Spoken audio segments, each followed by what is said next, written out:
Hi friends, అందరికీ శ్రీరామనవమి శుభాకాంక్షలు. ఈరోజైతే నేను పానకం చేస్తున్నాను. వీటికి కావాల్సింది మిరియాలు, యాలకులు, తులసి ఆకులు, కొంచెం పచ్చకర్పూరం. ఓకే, కనిపిస్తుందా? బెల్లం. ఫస్ట్ అయితే మనం వాటర్ పోసుకోవాలి. ఒక లోట అంతా వాటర్. మేమిద్దరం కాబట్టి కొంచెమే చేసుకుంటున్నాము. ఇప్పుడు బెల్లం యాడ్ చేసుకోవాలి.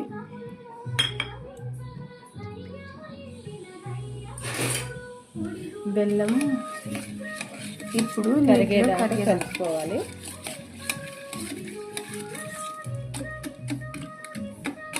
బెల్లం అనేది మంచిగా కరిగితే బాగుంటుంది స్వీట్నెస్.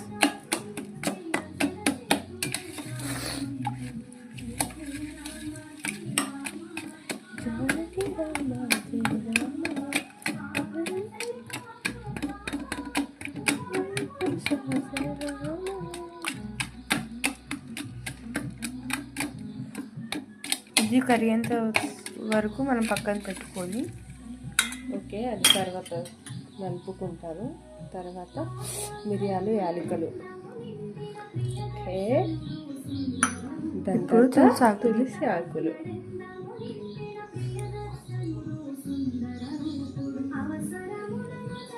కొంచెం పచ్చకర్పూరం. ఓకే,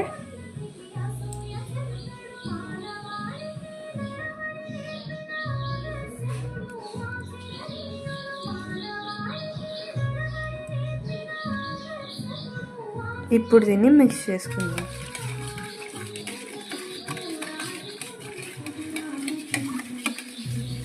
అంతే గైస్, ఈజీగా మనం శ్రీరామనవమి పచ్చడి చేసుకోవచ్చు. పూజ టైం అయింది. కొబ్బరికాయ పెట్టాలి, పానకం పెట్టాలి.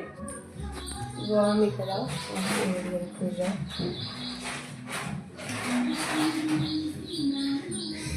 ఈ రూమ్ని డెకరేట్ చేద్దాం అనుకున్నాం, పని చేయలేదు. సో మమ్మీ రోజైతే అగ్ని దీపం పెడుతుంది అనమాట. సో ఇవంతా నేనే చేస్తాను రోజు సెట్టింగ్. మమ్మీ పూజ చేస్తుంది ఇక్కడ అగ్ని దీపం. సో మమ్మీ అయితే ఇంకా తులసి కోట దగ్గర పూజ చేయలేదు, అన్ని పక్కన పెట్టుకుంది. ఫస్ట్ దేవుడి వరకు చేద్దామని.